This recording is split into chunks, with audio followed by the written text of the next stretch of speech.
तुम्ही पाहत आहात MCN न्यूज मराठी।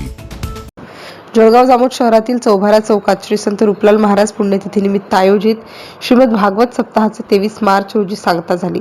या श्रीमद भागवत सप्ताहाचे हे 30वे वर्ष होते। 16 ते 23 मार्च 2026 दरम्यान आयोजित या सप्ताहाचे 23 मार्च अर्थात श्री संत रूपलाल महाराज पुण्यतिथीच्या दिवशी अत्यंत भक्तिमय वातावरणात सांगता करण्यात आली। या सप्ताहादरम्यान दररोज भागवत कथा, भजन कीर्तन तसेच विविध धार्मिक कार्यक्रमाचे आयोजन करण्यात आले होते। गावातील तसेच परिसरातील मोठ्या संख्येने भाविकांनी उपस्थित राहून लाभ घेतला।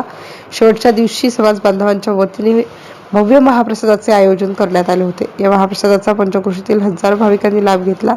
संध्याकाळी जळगाव शहरातून संत रूपलाल महाराज पालखी मिरवणूक मोठ्या जल्लोषात काढण्यात आली। सदर मिरवणूक सोहळा हा चौभारा, वानाजी चौक, भाजी बाजार, चावडी चौक, दुर्गा चौक मार्गे अखेर मंदिरात सांगता करण्यात आली। यावेळी शेकडो महिला आणि मुली पालखी मिरवणुकीमध्ये मोठ्या उत्साहाने सहभागी होत होत्या।